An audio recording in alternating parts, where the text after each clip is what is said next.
What's good, YouTube family? In this quick video, I'm gonna teach y'all how working with energy can lead to effective communication. So make sure y'all watch to the end of this whole full quick little presentation. Sure y'all like, comment, subscribe. Matter of fact, comment the word communication so I know y'all really rocking with me. Just a little bit about myself. I'm an energy coach. I've been in this field for the last 18 years and been doing it 10 years professionally. So I know a little something about energy. Let's go ahead and get into it. So it's called The Art of Energetic Communication, exploring receptive and expressive communication skills. What does that mean? So we are going to be talking about receiving and giving energy, or receiving and giving communication. So let's go ahead and jump in. Types of communication: receptive, understanding others' messages; expressing, conveying your own thoughts and feelings. So what does this mean on an energetic level? Because everything that we're talking about right now is going to apply to energy as well, even though we're talking about communication. And this is not something that just for your personal life. The benefits of this will also be with the workforce. You're getting jobs, you're doing your work, you effectively working with your peers or your coworkers, establishing positive boundaries with your supervisors, your managers, HR. Communication goes a long way. Personal relationships, family, your children, when you're out in social settings. So if you come across people having a bad day, you having a car accident, fender bender, anything like that. Communication is everything, and it's all types of communication. So receptive is you are receiving the communication. Now, we could also always just make a mental note. When you hear communication, you could also swap out with energy. Being receptive communication or receptive energy is you receiving it, you taking it in. Expressive is you giving it, you shooting it out, you giving it, you passing it on, you passing on the message or that energy to someone else. Now, you have to have a well understanding of both of these type of skills to be an effective communicator, because you have to be able to give a message just like you have to be able to receive a message for the communication to work. And the key thing about communication is it leads to community. So with no communication, you have no community. Hence why everybody out here is on a solo, bolo, YOLO hype. Let's go to the next one. Okay, receptive communication. These are some key points with receptive communication. Again, swap out communication for energy, and you could do the same thing. Receptive communication, number one, active listening. Fully engage with the speaker's message.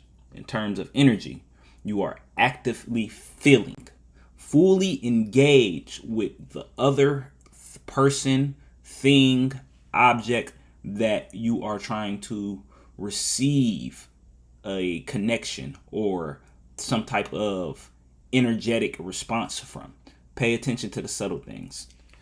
Two, nonverbal cues. Interpreted body language and facial expressions for communication. So when you're communicating with people, it's not always just the speaking. It's also how your posture is. Like if you're like this, then and you're listening to somebody, people may pick up the vibes, the energy that you closed off. That you ain't really trying to hear. If you on your phone and just like blah blah blah, like oh yeah, while somebody talking to you, they're gonna take it as you being rude, or as that you really not too engaging with what it is that they're trying to say. Same thing on an energetic level. Not same thing, but tied to an energetic level. They're able to pick up that nonverbal communication because the energy that you are sending off. People can feel when you engaging with them or not. If you on your phone like so, and somebody trying to express themselves or get something off their chest, and you like even if you are paying attention or you had intentions to pay attention and you really sincere about what they saying, because the energy vibes that you sending out is nonchalant, boredom, or you just lacking engagement, that's what they're gonna pick up. On a reverse level, If you're talking to somebody, you having a conversation, and they engaging, and you look like you engaging back, like you attentive, you keep making eye contact, you listening, you're not really speaking, your hands are open. If somebody is talking to you, or you're sitting like that, on a body language level, you are more receptive. You're able to receive better, or that is the message, the energetic message that you're putting out. You're more receptive. Number 3, empathy. Understand speakers' emotions and perspective. So you understanding their point of view. Again, same thing with energy. You are placing yourself in their shoes and being able to and imagine, or you are receiving from their point of view. You are considering things from their point of view. So their perspective, which again, like it was saying, empathy, it allows establish connection on an emotional level, which is energy and motion. And it makes the speaker or the presenter or the one who is trying to pass off the energy, it brings their walls down. It makes them feel more comfortable sharing whatever it is that they're trying to get off their chest. Let's go to the next one. Expressive communication. So we got verbal for number 1. Clear and concise spoken words. Say what you mean and mean what you say. Sometimes it don't always come out like that, but when you are expressing yourself, try to select words that will give your message in the best way. On an energetic level, when you're doing something, it's not so much always about what you do as it is about how you do it. You can do the same thing many different ways, just like you can say the same thing in many different ways. If you want to express your love or your frustration for your love, let's start with love. If you want to express your love for someone, you can do it by words, you can do it by gestures, you can do it by facial expressions, by look. It's all kinds of different ways you can do to send those kind of signals. Same thing with anger and frustration. You can express anger and frustration, physically by being destructive. You could express it by yelling. You could express it non-verbally by huffing and puffing. These are little signs or little things that people can pick up on in different ways that you could express yourself.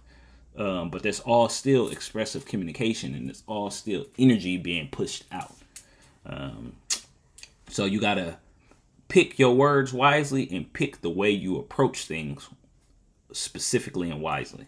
Nonverbal, body language, gestures, and communication, or body language, gestures, and facial expressions. So like I was saying earlier, it's not exactly about what you're saying. It's the way that you're saying it. It's the way that you're doing it. That's going to make a difference to how people are going to perceive the message that you're trying to convey to them. Last thing for expressive communication is written. So effective emails, messages, and reports. This is important because social media is dominating the social world right now in the way that we interact with each other. And it's a certain level of conscious awareness when it comes to even with text messages. Like we all know, if you receive a certain emoji, a smiley face, or a laughing sign, it's more happy. People know what eggplants and peaches mean. It's little subtle things. So you could send a emoji, or you could send a certain message. You could send a certain text or a certain phrase and express yourself. And depending on how you sent it, and depending on how the receiver received it, will determine what kind of response that they are taking from it. Especially the subject matter of the conversation. Like if somebody sends a super long text expressing their feelings and talking about something that they're going through, and you respond with a K or a thumbs up, or like a dry ass emoji, people may not be feeling it. So you got to be mindful of these things. Okay, barriers of communication. So languages, difference in vocabulary or fluence. So that is also one, the words that we choose. Like you could be speaking English, you could be speaking the same language, but again, your perspective and your point of view, as well as your viewpoints, or your upbringing on something, or your upbringing in life, will determine on how you see things. you can see something, you and someone else or a group of people can be looking at the same thing, and you're all going to be looking at it from different points of views, and you're all going to have different perspectives because of your own personal ways, your own personal life. You're not going to see something the same way. So it's important for you guys to have that conversation if it's somebody that you are engaging with, and it's a situation. It's important to effectively communicate. So even if you're not on the same, you're in the same book and you may not be on the same page, you can at least get in the same chapter. You can get to the same page. It may not be the same exact sentence, same word, but the more effective you are at communicating, the closer it's going to get to seeing things from other people's point of view. So, cultural, varying norms and expectations. Again, that has to do with upbringing. So people are going to respond to different things differently. How you feel about something, they may feel about it completely different. As an example, if you grew up in America and you talk about football, you think about the Raiders, you think about the Niners, you think about the Lions, you think about, all of the NFL teams. But if you're in Australia and you say football, people may be thinking about rugby, or in some places you maybe think about soccer, So it depends on your environment. Next is emotional. Stress, anxiety, or other intense feelings can be a barrier, and it will determine on how people receive your what you're trying to express to them or what they're trying to express to you. When people are upset, they're angry. When they are kind of closed off, when they stressed out, man, they're not really trying to hear it. So if you are in a situation or a predicament where you have to express something to someone who is on that kind of level, like they are angry right now, they just had a situation, they just had a moment where, like it could be an accident, it could be something where, people are heated, it's an intense debate. A lot of times people may not be trying to see someone else's point of view because their emotions is taking control of them. So they can't see anything from that other point of view because they're not worried about it. They're just thinking about themselves. So also physical. Noise, distance, and technical issues. If you're talking on the phone or you're using Zoom, that's technical. Distance, depending on how far. Same thing with noise. If it's some space and it's a noisy background and you're trying to speak to someone, it can be some miscommunication. They may not understand what it is that you're trying to say. So you got to make sure that it's effective, and you got to make sure that it's clear. Got to make sure that the message really gets across. So this was my quick little presentation on effective communication and how to work with energy with communication. Y'all, if y'all need some more tips on energy, come to my store on Shopify, wellness-minds.com, or you go and check out my book, Chakras, Breathing, and Energy. You can look it up on Amazon as well. Man, tell me what y'all think about it. Also, let me know what kind of things help you communicate better. Tell me about your experiences with communication. I'm dying to know. All right. That's it for this video. I will catch y'all on the next one. Deuces.